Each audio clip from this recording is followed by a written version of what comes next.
तो पिछले दो लेक्चर में हमने मोशन अंडर ग्रेविटी के कंसेप्चुअल सेक्शन को समझा था। आज हम उसके न्यूमेरिकल सेक्शन को देखेंगे। तो आज का हमारा फर्स्ट क्वेश्चन है, a ball is thrown up at a speed of 4 metre per second, find the maximum height reached by the ball. Second पूछ रहा है असेंडिंग टाइम, थर्ड में पूछ रहा है डिसेंडिंग टाइम एंड फोर्थ में टाइम ऑफ फ्लाइट। कह रहा है एक बॉल है जिसको हमने ग्राउंड से 4 मीटर प्रति सेकंड के हिसाब से ऊपर फेंका है, वर्टिकली अपवर्ड डायरेक्शन में। तो इसमें नंबर 1 पूछ रहा है maximum height reached by the ball. बताइए बॉल ने कितनी मैक्सिमम हाइट अटेंड किया। ओके, चलिए बारी बारी से सबको सोल्व करते हैं। सबसे फर्स्ट क्या बोल रहा है, maximum height attend bye the ball. तो अब जानते हो आप कि वी स्क्वायर बराबर होता है यू स्क्वायर प्लस 2GH। ये तो अपना फॉर्मूला का पार्ट हुआ। ओके, यहाँ पर भी क्या है, final velocity u is the initial velocity, g is the acceleration due to gravity and h is the height that is displacement. चलिए वैल्यू पुट करना स्टार्ट करते हैं। जैसे मान लो ये ग्राउंड है। ओके, यहाँ से हमने बॉल को वर्टिकली अपवर्ड डायरेक्शन फेंका विथ वेलोसिटी यू। बॉल क्या करेगा, मानते हमने इतनी हाइट तक ऊपर गया, बॉल इतनी हाइट तक ऊपर गया, ठीक है। और बॉल जितनी हाइट तक ऊपर जाता है उसी को बोलता है मैक्सिमम हाइट। इस हाइट के बाद बॉल ऊपर नहीं गया, मतलब ये वाला हाइट बॉल का मैक्सिमम हाइट होगा। ये वाला हाइट बॉल का क्या होगा, तो मैक्सिमम हाइट होगा, एच मैक्स होगा। चलिए यहाँ पर भी क्या है, final velocity u is the initial velocity, g is the acceleration due to gravity and h is the height that is displacement. Okay, देखो पार्टिकल को हमने यू वेलोसिटी से ऊपर फेंका, तो पार्टिकल जितने हाइट तक पहुंचती है ना, और उसके इस हाइट के बाद ऊपर नहीं जाती है। एक ऐसा समय आता है कि पार्टिकल एक हाइट के बाद ऊपर नहीं जाती है बल्कि नीचे आती है। तो मान लीजिए कि ये वो हाइट है जहाँ से पार्टिकल ऊपर नहीं गई बल्कि यहाँ से पार्टिकल नीचे आना स्टार्ट कर दी। तो इस हाइट को ही हम बोलते हैं मैक्सिमम हाइट, जिसको हमने एच मैक्स से डिनोट कर रखा है। ओके, तो जैसे ही पार्टिकल मैक्सिमम हाइट पर पहुंचेगी उसकी फाइनल वेलोसिटी क्या हो जाएगी, 0 हो जाएगी। पार्टिकल जब मैक्सिमम हाइट पर पहुंचेगी तो उसकी फाइनल वेलोसिटी 0 हो जाएगी। यहाँ पर भी क्या है, तो फाइनल वेलोसिटी, तो भी की जगह पर लिख देंगे 0 इज इक्वल टू यू क्या है, इनिशियल वेलोसिटी, ठीक है ना। और इनिशियल वेलोसिटी का वैल्यू दे रखा है क्वेश्चन में 4 मीटर पर सेकेंड।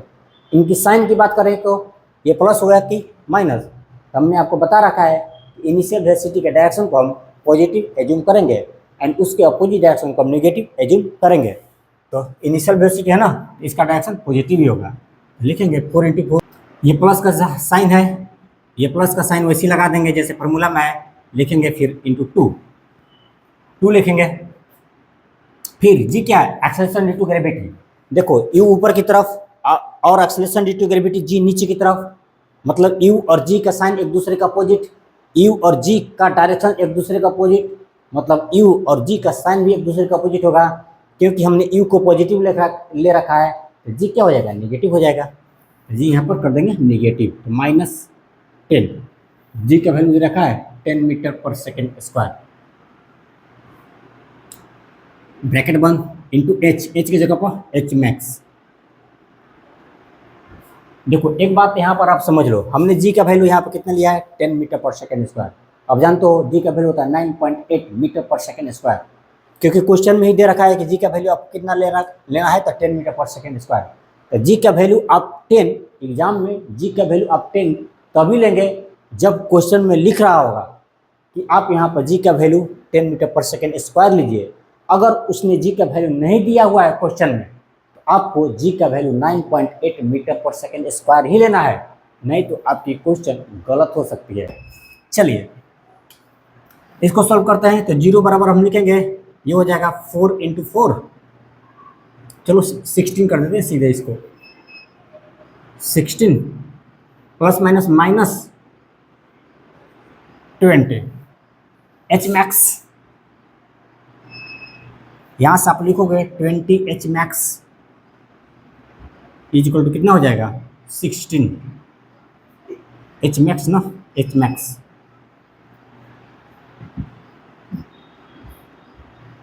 यहाँ से आपको एच मैक्स मिल जाती है 16/20 और ये कितना हो जाएगा 0.8 मीटर। तो आपको मैक्सिमम हाइट मिल गई कितना 0.8 मीटर। चलो नंबर सेकंड सॉल्व करते हैं। सेकंड में क्या पूछ रहा है असेंडिंग टाइम। जानते हो ना आप असेंडिंग टाइम क्या होता है। पार्टिकल को आपने ग्राउंड से प्रोजेक्ट किया, ठीक है, तो पार्टिकल ग्राउंड से मैक्सिमम हाइट तक जाने में जितनी टाइम लेता है ना उसी टाइम को बोलते हैं maximum height. Sorry particle ground से मैक्सिमम हाइट तक जाने में जितना टाइम लेता है ना उसी टाइम को बोलते हैं हम असेंडिंग टाइम। तो असेंडिंग टाइम तो आप जानते हो v बराबर होता है u plus g into t, जहाँ पर v क्या है final velocity, u is the initial velocity, g the acceleration due to gravity and t is the time. Okay, आप जानते हो मैक्सिमम हाइट पर जैसे ही पार्टिकल पहुंचता है उनकी फाइनल वेलोसिटी 0 हो जाती है। तो v क्या है फाइनल वेलोसिटी, इनके जगह पर लिख देंगे 0 इज इक्वल टू u क्या है इनिशियल वेलोसिटी और इनिशियल वेलोसिटी कितना दे रखा है तो 4 मीटर पर सेकेंड, तो u के जगह पर लिख देते हैं 4 और इनिशियल वेलोसिटी के पहले कोई साइन नहीं लगाना है। क्यों? क्योंकि हमने मान लिया कि इनिशियल वेलोसिटी का डायरेक्शन को हम पॉजिटिव डायरेक्शन माने हमने। ओके, तो इसको ऐसे ही छोड़ देंगे, प्लस का जो साइन है वो फॉर्मूला में लिख देंगे प्लस, उसके बाद जी क्या है एक्सेलरेशन ड्यू टू ग्रेविटी। देखो यू ऊपर और acceleration due to gravity G नीचे, मतलब यू और एक्सेलरेशन ड्यू टू ग्रेविटी दोनों का डायरेक्शन एक दूसरे का अपोजिट, तो दोनों का साइन भी एक दूसरे का अपोजिट होगा। यदि यू पॉजिटिव है, यू को हमने पॉजिटिव ले रखा है, यदि यू पॉजिटिव है तो जी क्या हो जाएगा नेगेटिव। तो जी का वैल्यू आप कितना लेंगे, कितना लोगो -10, ठीक है ना, क्वेश्चन में दे रखा है इंटू टी। असेंडिंग टाइम को हम कितना मान लो तो T1 मान लेते हैं हमने असेंडिंग टाइम को मान लिया T1 क्या असेंडिंग टाइम है। यहाँ से हम लिख देंगे 0 इक्वल टू 4 माइनस 10 T1। यहाँ से आपको T1 बराबर मिल जाती है 4/10 that is 0.4 second. Ascending time को आ गई तुम्हारे कितना 0.4 सेकेंड। चलो डिसेंडिंग टाइम निकाल लेते हैं, ठीक है। डिसेंडिंग टाइम आप जानते हो ascending time is equal to descending time. अच्छा डिसेंडिंग टाइम क्या होती है, नंबर थर्ड में क्या पूछ रहा है डिसेंडिंग टाइम। लो डिसेंडिंग टाइम नंबर थर्ड में क्या पूछ रहा है डिसेंडिंग टाइम। असेंडिंग टाइम किसको बोलते हैं तो ग्राउंड से मैक्सिमम हाइट तक जाने में पार्टिकल जो समय लेती है उसको बोलते हैं असेंडिंग टाइम। और मैक्सिमम हाइट से ग्राउंड तक आने में पार्टिकल जो समय लेती है ना, मैक्सिमम हाइट से ग्राउंड तक आने में पार्टिकल जो टाइम लेती है उनको हम बोलते हैं डिसेंडिंग टाइम। और हमने आपको बता रखा है कि ascending time is equal to descending time, मतलब पार्टिकल ग्राउंड से मैक्सिमम हाइट तक पहुंचने में जितनी समय लेता है उतना ही समय पार्टिकल लेता है मैक्सिमम हाइट से ग्राउंड तक आने में, ठीक है। तो डिसेंडिंग टाइम कितना हो जाएगा, हमने डिसेंडिंग टाइम को टी से डिवाइड कर दिया है, हमने डिसेंडिंग टाइम को टी से डिवाइड कर दिया है। तो T2 बराबर कितना हो जाएगा T1 के बराबर हो जाएगा। Ascending time is equal to descending time, T1 कितना है तो 0.4 सेकेंड, 0.4 सेकेंड। इस तरह से तुम्हारा डिसेंडिंग टाइम भी निकल गया कितना 0.4 सेकेंड, ठीक है ना। यहाँ पर T2 क्या है डिसेंडिंग टाइम, T1 क्या है असेंडिंग टाइम। नंबर फोर क्या पूछ रहा है टाइम ऑफ फ्लाइट। चलो यहीं पर नंबर 4 सॉल्व कर देते हैं। टाइम ऑफ फ्लाइट को हम कैपिटल T से डिनोट कर देते हैं। टाइम ऑफ फ्लाइट को हमने कैपिटल T से डिनोट कर दिया। ओके, टाइम ऑफ फ्लाइट क्या होता है, चलो हमने पार्टिकल को ग्राउंड से फेंका, हालांकि ये सब हमने सब बता रखा है कॉन्सेप्चुअल सेक्शन में कि भाई असेंडिंग टाइम क्या होता है, डिसेंडिंग टाइम क्या होता है, टाइम ऑफ फ्लाइट क्या होता है, लेकिन फिर भी एक बार मैं बता दे रहा हूँ टाइम ऑफ फ्लाइट क्या होती है कि पार्टिकल को आपने ग्राउंड से फेंका, पार्टिकल मैक्सिमम हाइट तक जाएगा और वापस फिर से ग्राउंड पर आएगा, तो पार्टिकल वापस जितनी देर में ग्राउंड पर आ जाती है ना उसी को हम बोलते हैं टाइम ऑफ फ्लाइट। क्या बोला मैंने कि पार्टिकल को हमने ग्राउंड से ऊपर फेंका तो पार्टिकल जितनी देर के बाद वापस ग्राउंड पर आ जाती है ना उसी को बोलते हैं असेंडिंग टाइम। तो देखो पार्टिकल को जैसे ही तूने ऊपर फेंका ना तो पहले पार्टिकल क्या करेगा मैक्सिमम हाइट तक पहुंचेगा और पार्टिकल ग्राउंड से मैक्सिमम हाइट तक जाने में जो समय लगाता है उसको बोलते हैं असेंडिंग टाइम। और असेंडिंग टाइम को हमने T1 से डिनोट किया है, यहाँ हम लिख देंगे T1, ठीक है। असेंडिंग टाइम को हमने T1 से डिनोट कर रखा है, यहाँ पर हम लिख देंगे T1 प्लस, अभी तो मैक्सिमम हाइट तक गया है ना, पार्टिकल को वापस ग्राउंड पर आना है, और पार्टिकल मैक्सिमम हाइट से ग्राउंड तक आने में जो समय लगता है उसको बोलते हैं डिसेंडिंग टाइम, और डिसेंडिंग टाइम को हमने T2 से डिनोट कर रखा है, यहाँ पर लिख देंगे T1 प्लस T2। पार्टिकल पहले मैक्सिमम हाइट तक जाएगा और वापस मैक्सिमम हाइट से ग्राउंड पर आ जाएगा, मतलब ascending time plus descending time, और इसी को हम बोलते हैं time of flight. Time of flight बराबर ascending time plus descending time. Ascending time कितना है 0.4 सेकेंड, डिसेंडिंग टाइम कितना है तो वो भी 0.4 सेकेंड, और इस तरह से आ जाती है 0.8 सेकेंड। तो तुम्हारा टाइम ऑफ फ्लाइट भी निकल गई, कितना 0.8 सेकेंड। चलिए नेक्स्ट क्वेश्चन देखते हैं। नेक्स्ट क्वेश्चन बोल रहा है कि a stone is dropped from a balloon going up with a uniform velocity 5 metre per second. If the balloon was 50 metre high when the stone was dropped, find its height when the stone hits the ground। इसमें यह बोल रहा है कि एक balloon है जो 5 metre per second के कांस्टेंट स्पीड से ऊपर जा रहा है वर्टिकली अपवर्ड डायरेक्शन में, ठीक है। और जब वो बैलून ग्राउंड से 50 मीटर के हाइट पर होता है ना, तो उस बैलून पर से एक स्टोन को ड्रॉप किया जाता है। जब वो बैलून ग्राउंड से 50 मीटर के हाइट पर होता है तब उस बैलून पर से एक स्टोन को ड्रॉप किया जाता है। तो बोल रहा है कि बताइए जब स्टोन ग्राउंड को हिट करेगा उस समय बैलून की हाइट ग्राउंड से कितनी होगी। जब स्टोन को ड्रॉप किया गया तब उस बैलून का जो हाइट था ना ग्राउंड से वो था 50 मीटर, और जब ये पूछ रहा है कि बताइए जब स्टोन ग्राउंड को हिट करेगा उस समय बैलून का हाइट ग्राउंड से कितनी होगी। ठीक है जी, ओके।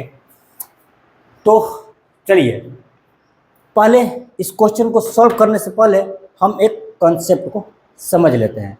जैसे तूने कभी तो ट्रेन पर तो यात्रा किया ही होगा तुमने, कभी ऐसा हुआ है कि प्लेटफॉर्म पर ट्रेन धीरे धीरे चल रही है और तुम क्या किया उस पर से उतर गए, या किसी व्यक्ति को देखा होगा उतरते हुए कि भाई ट्रेन धीरे धीरे जा रही है प्लेटफॉर्म पर एकदम स्लो मोशन में, और व्यक्ति क्या किया उस चलती ट्रेन से उतर गया। और जब व्यक्ति चलती ट्रेन से उतरा होगा ना तो व्यक्ति थोड़ी देर दौड़ लगाता है उसी डायरेक्शन में जिस डायरेक्शन में ट्रेन जा रही होती है। ऐसा तुमने सोचा है ऐसा क्यों होता है? यदि व्यक्ति थोड़ी देर के लिए दौड़ नहीं लगाए ना उसी डायरेक्शन में जिस डायरेक्शन में ट्रेन जा रही है तो व्यक्ति वहां पर गिर जाएगा। ठीक है, तो व्यक्ति दौड़ इसलिए लगाता है थोड़ी देर के लिए क्योंकि ट्रेन मान लो यदि 5 मीटर प्रति सेकंड के हिसाब से जा रही है, प्लेटफॉर्म पर ट्रेन जा रही है 5 मीटर प्रति सेकंड के हिसाब से, और उसी समय एक व्यक्ति उतर गया प्लेटफॉर्म पर, ठीक है, तो व्यक्ति को ट्रेन के साथ दौड़ना पड़ता है। क्यों?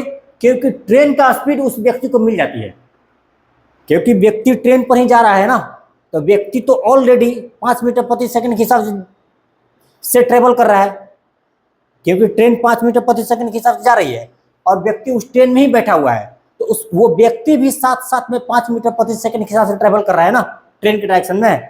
और वो क्या किया, एक बाइक उतर गया प्लेटफॉर्म पर। एक बाइक उतर जाने से उसकी वेलोसिटी एक बाइक जीरो नहीं हो जाएगी। एक बाइक उतर जाने से उसकी इनिशियल वेलोसिटी उसके पास रहती है। उसके पास वो जो व्यक्ति 5 मीटर प्रति सेकंड के हिसाब से जा रहा था ना, वो एक बाइक जीरो नहीं हो जाएगी, वो धीरे धीरे जीरो हो जाएगी होगी ना, एक बाइक जीरो हो जाएगी नहीं, वो धीरे धीरे जीरो होती है। तो व्यक्ति जब ट्रेन से प्लेटफॉर्म पर उतर जाता है ना, उसके पास एक स्पीड होती है, कितनी स्पीड होती है, तो जितनी उस ट्रेन के स्पीड होती है, इसीलिए वो ट्रेन के साथ थोड़ा थोड़ा धीरे धीरे ट्रेन के डायरेक्शन में ट्रेन के साथ दौड़ते रहता है थोड़ा देर के लिए। उसके बाद धीरे धीरे स्लो होता है और उसकी स्पीड जब जीरो हो जाती है तो रुक जाता है। ओके, और ऐसा वो नहीं करेगा तो वो गिर जाएगा, उस प्लेटफॉर्म पे ही गिर जाएगा।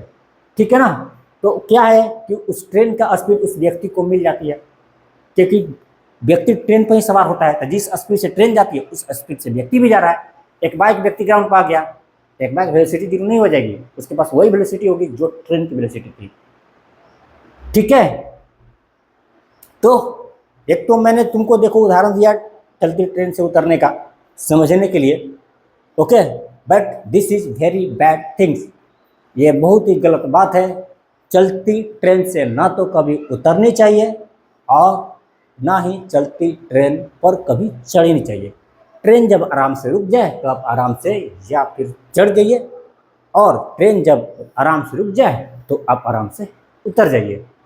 चलती ट्रेन से चलती ट्रेन पर चढ़ना और चलती ट्रेन से उतरना दोनों वेरी वेरी डेंजरस है। आपको समझाने के लिए हमने ऐसा उदाहरण दिया है। ओके, तो इसमें क्या है कि एक बैलून है जो ऊपर जा रहा है 5 मीटर प्रति सेकंड के हिसाब से, और उसी बैलून पर से एक स्टोन ड्रॉप किया जा रहा है। मतलब जैसे ही तूने स्टोन को ड्रॉप किया बैलून पर से, उस स्टोन को भी उस बैलून वाली स्पीड मिल जाएगी।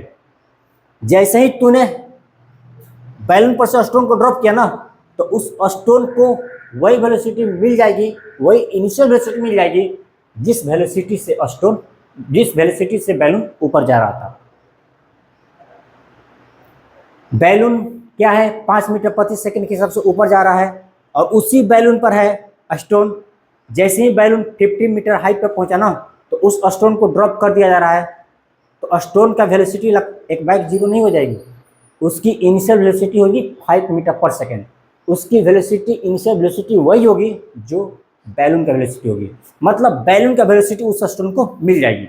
जैसे ट्रेन का वेलोसिटी उस व्यक्ति को मिल गया था, उसी तरह से बैलून का वेलोसिटी उस स्टोन को मिल जाएगी, और बैलून का जो वेलोसिटी होगा ना, वही उस स्टोन का भी इनिशियल वेलोसिटी होगा। ठीक है, चलो इस कॉन्सेप्ट को याद रखना, इसी कॉन्सेप्ट के हेल्प पर ये क्वेश्चन सॉल्व होगा। ओके, ये बोल रहा है कि ये बोल रहा है कि जब बैलून 50 मीटर हाइट पर है, मान लो बैलून ग्राउंड से कितनी दूरी पर है, तो 50 मीटर हाइट पर है। चलो मान लो ये बैलून है, ये ग्राउंड से कितनी दूरी पर है, तो 50 मीटर के हाइट पर है, और ये बैलून ऊपर जा रहा है कितने स्पीड से, तो 5 मीटर पर सेकंड के हिसाब से ऊपर जा रहा है। जैसे ही बैलून 50 मीटर का हाइट पर पहुंचा, वहां से एक स्टोन को ड्रॉप कर दिया जा रहा है। वहां से एक स्टोन को क्या कर दिया जा रहा है, ड्रॉप कर दिया जा रहा है। ठीक है, तो तूने स्टोन को ड्रॉप कर दिया, जरूर स्टोन को जरूर ड्रॉप कर दिया, ठीक है, लेकिन स्टोन सीधे सीधे नीचे नहीं आएगी। पहले थोड़ी देर के लिए स्टोन उसी डायरेक्शन में जाएगा जिस डायरेक्शन में बैलून जा रही है। जैसे व्यक्ति ट्रेन से उतरा था और शुरू में थोड़ी देर के लिए उसी डायरेक्शन में जा रहा था, दौड़ने लग रहा था जिस डायरेक्शन में ट्रेन जा रही थी, उसी तरह से जैसे ही स्टोन को बैलून से नीचे हम ड्रॉप करेंगे ना, तब स्टोन नीचे नहीं आएगी। क्यों? क्योंकि इसके पास एक इनिशियल वेलोसिटी है, कितना है, 5 मीटर पर सेकेंड का है, और किधर है, ऊपर की तरफ है। तो स्टोन क्या करेगा, पहले ऊपर जाएगा, थोड़ी देर के लिए ऊपर जाएगा, उसके बाद वापस नीचे गिरना स्टार्ट होगा। ऐसा नहीं कि तूने बैलून से छोड़ा स्टोन को और स्टोन उसी समय से नीचे आने शुरू कर दी। बैलून से जैसे हम स्टोन को छोड़ेंगे ना, तो बैलून को एक स्पीड मिल जाएगी 5 मीटर पर सेकेंड वाली, जिस स्पीड से बैलून ऊपर जा रही है। इसलिए स्टोन पहले ऊपर जाएगा, उसके बाद नीचे आएगा। चलिए इस कॉन्सेप्ट को याद रखिए आप। ओके, इसमें हम एक फार्मूला लगाते हैं, H बराबर UT प्लस हाफ GT²। जब H क्या है, तो डिस्प्लेसमेंट है। हम किसके लिए कैलकुलेशन कर रहे हैं, तो स्टोन के लिए। तो H क्या है, स्टोन का डिस्प्लेसमेंट है। स्टोन को बैलून से कब रिलीज किया गया, जब स्टोन ग्राउंड से 50 मीटर पर था ना। ओके, तो यह स्टोन का इनिशियल पॉइंट है, क्योंकि यहीं से बैलून को स्टोन को रिलीज किया गया है। तो ये स्टोन का इनिशियल पॉइंट, और स्टोन फाइनली कहाँ गिर जाएगा, तो ग्राउंड पे गिर जाएगा। भले ही स्टोन थोड़ा ऊपर जाएगा, थोड़ी देर के लिए ऊपर जाएगा, लेकिन वापस तो नीचे आएगा ना। ऐसा नहीं कि लगातार ऊपर जाते रहेगा, जैसे ही ऊपर जाएगा थोड़ी देर के लिए ऊपर जाएगा, फिर वापस तो ग्राउंड पर ही आएगा। तो बैलून का स्टोन का ये हुआ इनिशियल पॉइंट, जहां से उसको ड्रॉप किया गया था, और उसका फाइनल पॉइंट क्या होगा, तो ग्राउंड होगा। फाइनल पॉइंट क्या होगा, तो ग्राउंड होगा ना। तो ये होगा बैलून का इनिशियल पॉइंट, और ये हो जाएगा ये होगा स्टोन का इनिशियल पॉइंट और ये हो जाएगा ग्राउंड स्टोन का फाइनल पॉइंट, ठीक है। और ये क्या है, तो डिस्प्लेसमेंट ऑफ द स्टोन है। और ये क्या है, डिस्प्लेसमेंट ऑफ द स्टोन है। और आप जानते हो डिस्प्लेसमेंट को एक एरो से डिनोट करते हैं। कैसा एरो, इनिशियल पोजीशन से फाइनल पोजीशन की तरफ एक एरो ड्रा करते हैं और उसी एरो से हम डिस्प्लेसमेंट को डिनोट करते हैं। इनिशियल पोजीशन से फाइनल पोजीशन की तरफ एक एरो ड्रा करते हैं और वही एरो डिस्प्लेसमेंट को रिप्रेजेंट करता है। तो ये हुआ स्टोन का डिस्प्लेसमेंट। ओके, तो देखो भैया डिस्प्लेसमेंट का साइन क्या होगा बताओ। यहाँ पर एच का तो वैल्यू मुझे पता है कितना है, 50 मीटर। यहाँ से लेकर के यहाँ तक का डिस्टेंस कितना है, तो 50 मीटर। तो 50 तो लिख देंगे, ये तो ठीक है, लेकिन 50 लिखने से हमारा काम नहीं चलेगा, गलती हो जाएगी। हमको साइन भी लिखना पड़ता है ना, साइन भी लिखना पड़ता है। और ये साइन क्या होगा, डिस्प्लेसमेंट का साइन यहाँ पर क्या होगा, तो आप जानते हो इनिशियल वेलोसिटी के डायरेक्शन को हम पॉजिटिव डायरेक्शन एज्यूम करते हैं और उसके अपोजिट डायरेक्शन को हम नेगेटिव डायरेक्शन एज्यूम करते हैं। हम स्टोन के लिए लिख रहे हैं, तो स्टोन का इनिशियल वेलोसिटी कितना है, तो 5 मीटर पर सेकेंड। किधर है, तो ऊपर की तरफ है ना, ऊपर की तरफ है। तो हम अपवार्ड डायरेक्शन को मान लेंगे पॉजिटिव और डाउनवार्ड डायरेक्शन को मान लेंगे नेगेटिव। यहाँ पर डिस्प्लेसमेंट किधर आया, किधर हुआ है, अपवार्ड कि डाउनवार्ड, तो डाउनवार्ड ना। देखो तीर का एरो किधर है, एरो का हेड किधर है, नीचे की तरफ, मतलब डिस्प्लेसमेंट डाउनवार्ड डायरेक्शन हुआ है। तो यू पॉजिटिव, तो डिस्प्लेसमेंट क्या हो जाएगा, नेगेटिव। हमने अपवार्ड डायरेक्शन को पॉजिटिव मान रखा ना, तो डाउनवार्ड डायरेक्शन क्या हो जाएगा, नेगेटिव। यहाँ पर 50 के पहले माइनस साइन लगेगा, तो -50 होगा। डिस्प्लेसमेंट क्या हो जाएगा, -50 मीटर, ठीक है। इज इक्वल टू यू क्या है, इनिशियल वेलोसिटी। और इनिशियल वेलोसिटी कितना है स्टोन का, 5 metre per second, 5 metre per second, 5 metre per second. और ये तो पॉजिटिव ही होगा क्योंकि हमने इनिशियल वेलोसिटी के डायरेक्शन को पॉजिटिव डायरेक्शन मान रखा है। और टी मुझे कैलकुलेट करनी है कि भैया कितनी देर में स्टोन ग्राउंड पर पहुंच जा रही है। मतलब टी क्या है, time taken by the stone to reach the ground, कितनी देर में स्टोन ग्राउंड पर पहुंच जा रही है, ठीक है। तो टी को वैसे छोड़ देते हैं क्योंकि टी को हमको कैलकुलेट करना है। प्लस का जो साइन है यहाँ पर लगा देंगे, उसके बाद लिखेंगे हाफ। जी क्या है, जी है एक्सेलरेशन ड्यू टू ग्रेविटी। और जी का डायरेक्शन किधर होता है, तो डाउनवार्ड डायरेक्शन होता है, डाउनवार्ड। जी का डायरेक्शन किधर होता है, तो डाउनवार्ड होता है। हमने अपवार्ड को पॉजिटिव मान रखा है, तो डाउनवार्ड क्या हो जाएगा, नेगेटिव हो जाएगा। तो जी का वैल्यू आप क्या लिखेंगे, माइनस, देखो जी का वैल्यू दे रखा है 10 मीटर पर सेकेंड, तो -10 लिख देंगे इंटू टी स्क्वायर। इसकी तो वैल्यू फाइंड करनी है ना आपको।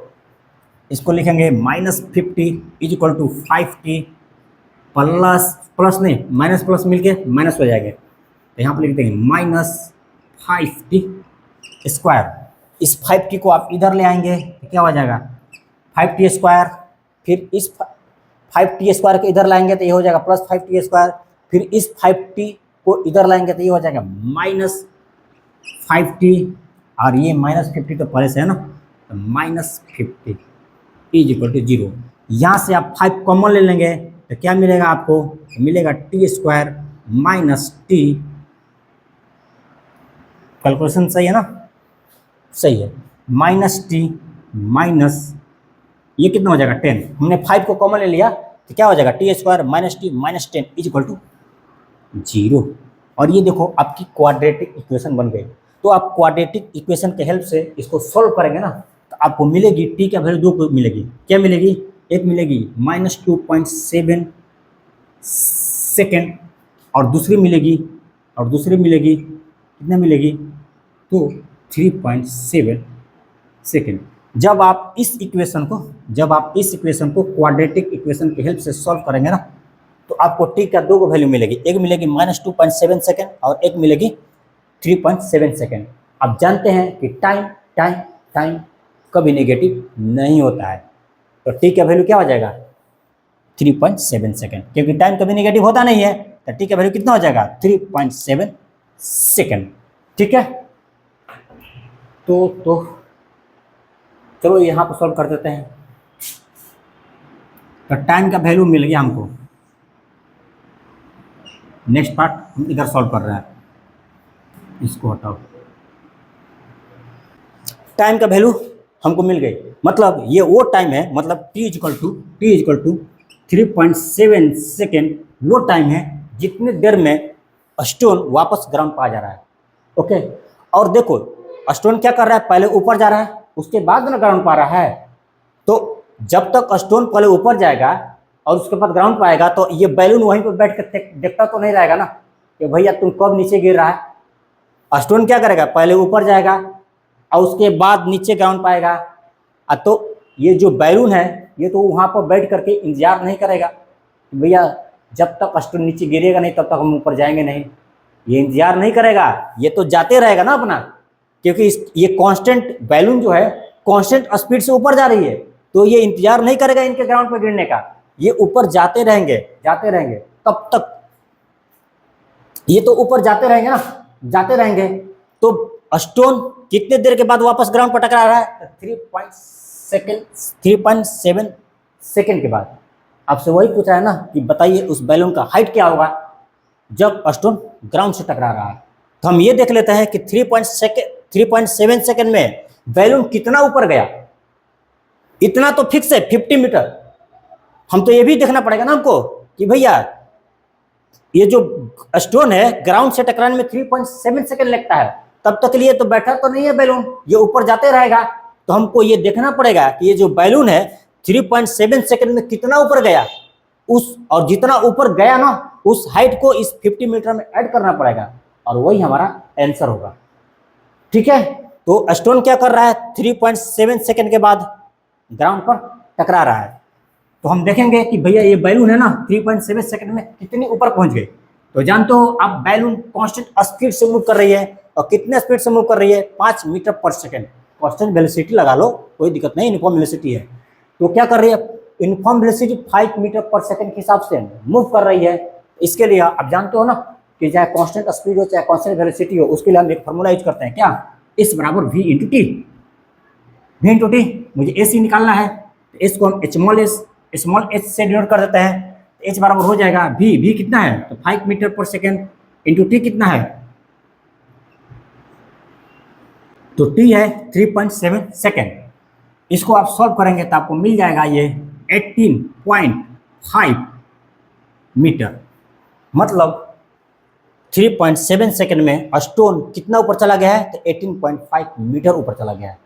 तो स्टोन का हाइट क्या होगा, ग्राउंड से स्टोन का height of the stone from ground, जिसको हमने कैपिटल H से डिनोट कर दिया।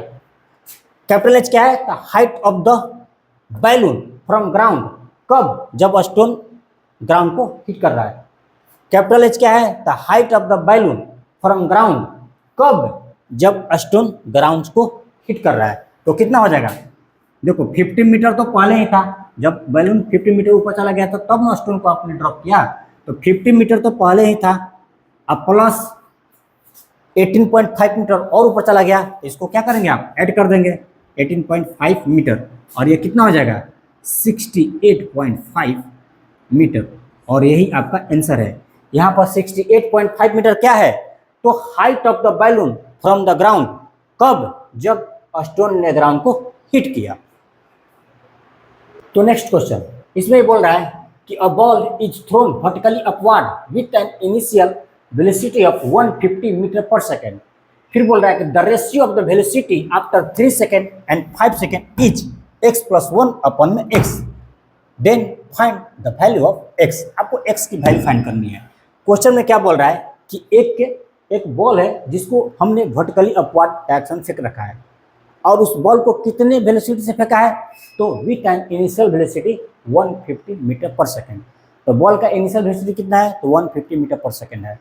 बोल रहा है कि बॉल का जो वेलोसिटी है ना 3 सेकेंड के बाद जो वेलोसिटी है और 5 सेकेंड के बाद जो वेलोसिटी है, देखो बॉल का वेलोसिटी आपने भले ही इनिशियल वेलोसिटी कितना दे रखा है 150 मीटर पर सेकेंड, लेकिन बॉल जैसे जैसे ऊपर जाएगी उनकी वेलोसिटी कम होती जाएगी ना। तो बोल रहा है कि 3 सेकेंड के बाद और 5 सेकेंड के बाद बॉल का जो वेलोसिटी होगा ना उनका रेशियो होगा कितना होगा, x+1 अपॉन में x।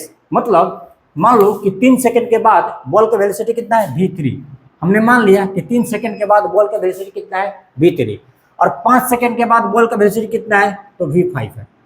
क्योंकि बॉल को हमने 150 मीटर पर सेकेंड के हिसाब से भले ऊपर फेंका है, लेकिन जैसे जैसे बॉल ऊपर जाएगी उसकी वेलोसिटी कम होती जाएगी। तो हमने मान लिया कि 3 सेकेंड के बाद बॉल का वेलोसिटी v3 है और 5 सेकेंड के बाद बॉल का वेलोसिटी v5 है, और इस v3 और v5 का रेशियो कितना दे रखा है, x+1 अपॉन में x। ये क्वेश्चन में दे रखा है। अब से x का वैल्यू पूछ रहा है, ठीक है। चलिए फाइंड करते हैं। इतनी चीजें तो आपको क्वेश्चन में दे रखा है, ये वाला पार्ट आपको क्वेश्चन में दे रखा है। तो पहले हम देखते हैं कि बॉल का वेलोसिटी 3 सेकंड के बाद कितनी हो जा रही है। तो velocity of the ball after 3 second हमने कितना मान लिया है कि v है। चलो एक इक्वेशन होता है v बराबर u प्लस gt, होता है ना। क्या होता है इक्वेशन? v बराबर u प्लस gt। यस, हम निकालने जा रहे हैं velocity of the ball after 3 second, जिसको हमने v3 से डिनोट कर दिया। v3 क्या है? Velocity of the ball after 3 second is equal to u। u क्या है? बॉल का इनिशियल वेलोसिटी जो क्वेश्चन में दे रखा है, कितना है? कितना है जी? 150 मीटर पर सेकंड। यहाँ पर लिखेंगे 150 मीटर पर सेकंड। और ये u का साइन क्या होगा? पॉजिटिव ना, क्योंकि हम इनिशियल वेलोसिटी के डायरेक्शन को पॉजिटिव डायरेक्शन मानते हैं। u का साइन पॉजिटिव होगा। ये वाला साइन, प्लस का साइन यहाँ पर लगा देंगे। g क्या है? एक्सेलरेशन ड्यू टू ग्रेविटी, जो किधर लगेगी? नीचे की तरफ लगती है ना, एक्सेलरेशन ड्यू टू ग्रेविटी। और इनिशियल वेलोसिटी ऊपर है, तो यदि u पॉजिटिव है तो g क्या हो जाएगी? नेगेटिव हो जाएगी। यहाँ पर लिख देंगे -10 यहाँ आपको लिखना पड़ेगा। ओके, ब्रैकेट बंद, इनटू t कितना है? तो 3 है। 3 सेकंड के बाद हम बॉल का स्पीड फाइंड कर रहे हैं। ओके, ये कितना हो जाएगा? 150 प्लस माइनस -30। इस तरह से v3 कितना आ गया तुम्हारा? तो 120 मीटर पर सेकंड। v3 कितना आ गया? तो 120 मीटर पर सेकंड। ओके, अब आपको क्या निकालनी है? तो v5 ना। v5 क्या है? तो velocity of the ball after 5 second. हम क्या निकालने जा रहे हैं? तो velocity of the ball after 5 second, जिसको कि हमने v5 से डिनोट कर दिया है। तो v5, तो पहले फॉर्मूला लिख लेते हैं ना। फॉर्मूला क्या होगा? v बराबर u प्लस gt। v क्या है? Final velocity. हम क्या निकालने जा रहे हैं? Velocity of the ball after 5 second. तो चलो हम इसको v5 से डिनोट कर दे रहे हैं। जिसको भी कैलकुलेट करनी है उसको पहले हम कोई साइन नहीं लगाते हैं। तो v5 को हमको कैलकुलेट करनी है, तो इसके पहले हम कोई साइन नहीं लगाएंगे। इज इक्वल टू के साइन लगे। यू क्या है? इनिशियल वेलोसिटी जो कितना है? 150 प्लस को साइन वैसे ही लगा देंगे। जी क्या है? एक्सेलरेशन ड्यू टू ग्रेविटी, जो कि नीचे लग रही है। इधर लिख देंगे ब्रैकेट में -10 इंटू टी कितना है? 5 है। देखो जी का वैल्यू हम 10 ले रहे हैं, क्योंकि क्वेश्चन में दे रखा है जी is equal to 10 metre per second square. Okay, इसलिए हम जी के वैल्यू 10 ले रहे हैं, नहीं तो हम क्या लेते हैं? 9.8 metre per second square is equal to 150 minus 50। इस तरह से तुमको v5 मिल जाएगी कितना? 100 मीटर पर सेकेंड। तो v3 भी मिल गई और v5 भी मिल गई। इस दोनों का रेशियो दे रखा है। दोनों का रेशियो क्या दे रखा है? फ्रॉम क्वेश्चन में दोनों का रेशियो दे रखा है कितना?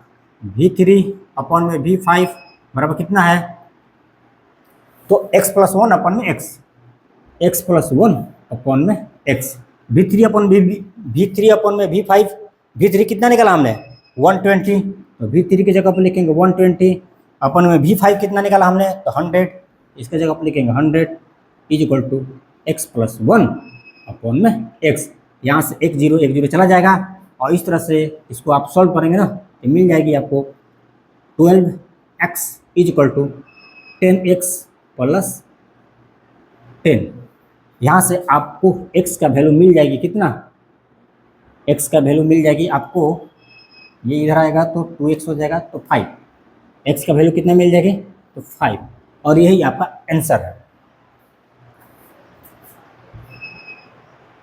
तो नेक्स्ट क्वेश्चन बोल रहा है कि when a ball is dropped into a lake from a height of 4.9 metre above the water level, it hits the water with a velocity v and then sinks to the bottom with a constant velocity v.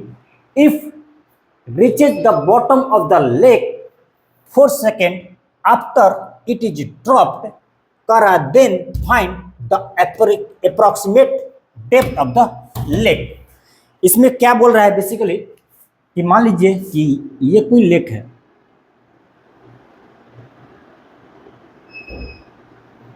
ये कोई lake है, ठीक है, मैंने मान लिया ये lake है, इस लेक में पानी भरी हुई है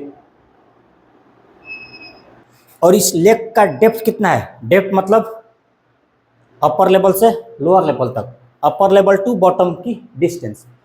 इस लेक का डेप्थ कितना है? हमने मान लिया तो कैपिटल डी है। लेक की डेप्थ कितना है? कैपिटल डी है।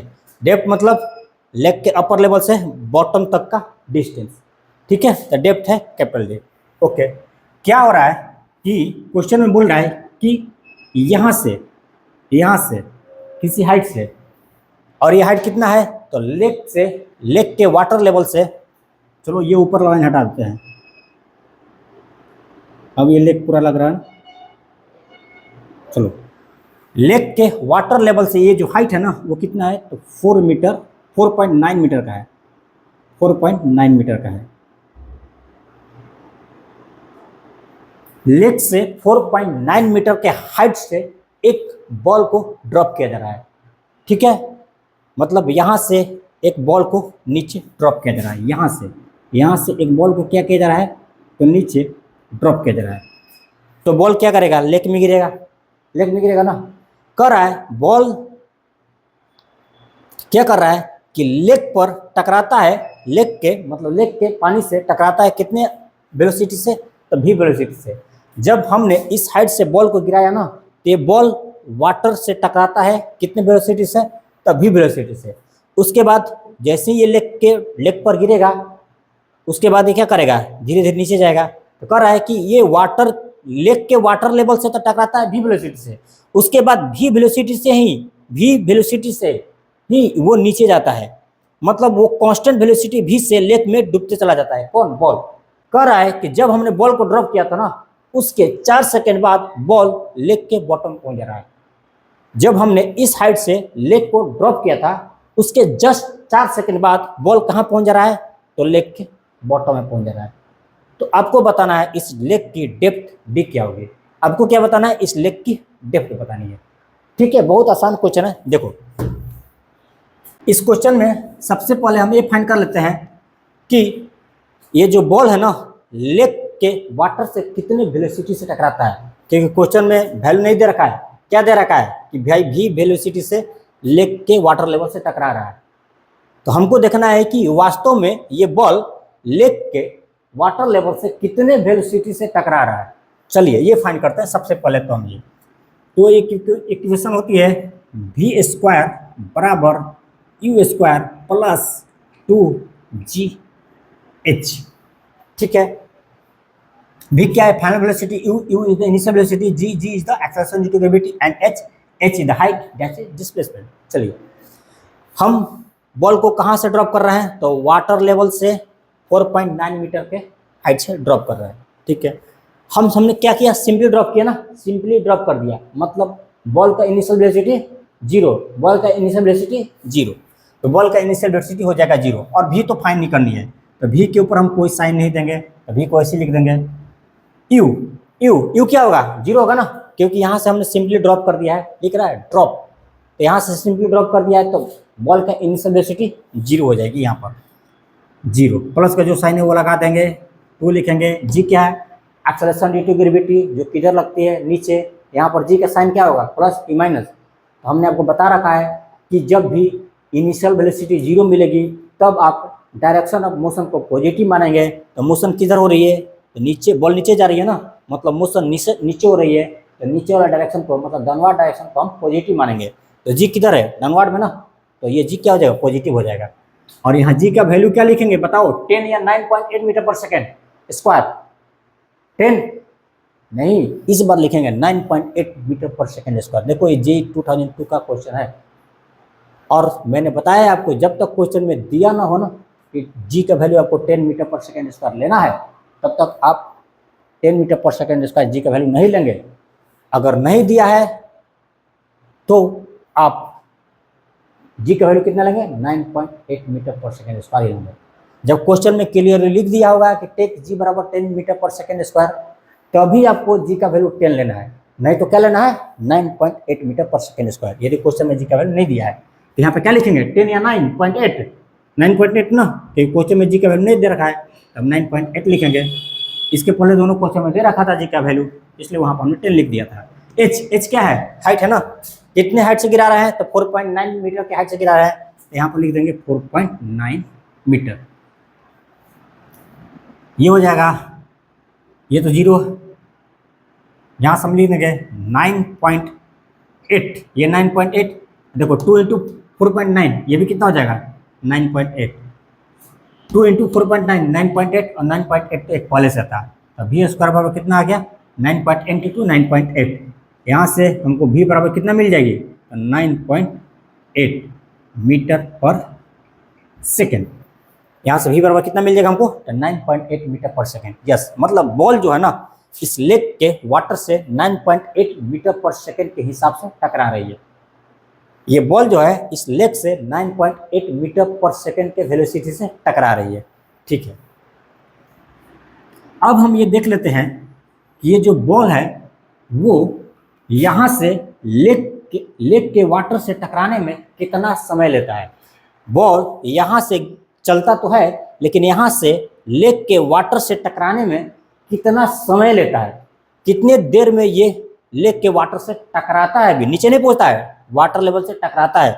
मतलब यहाँ से यहाँ तक का मुझे समय चाहिए, यहाँ से यहाँ तक का समय चाहिए। सर क्वेश्चन में दे तो रखा है 4 सेकेंड, नहीं, ये 4 सेकेंड क्या दे रखा है, यहाँ से यहाँ तक का टाइम, बॉल का टाइम दे रखा है यहाँ से यहाँ तक का टाइम।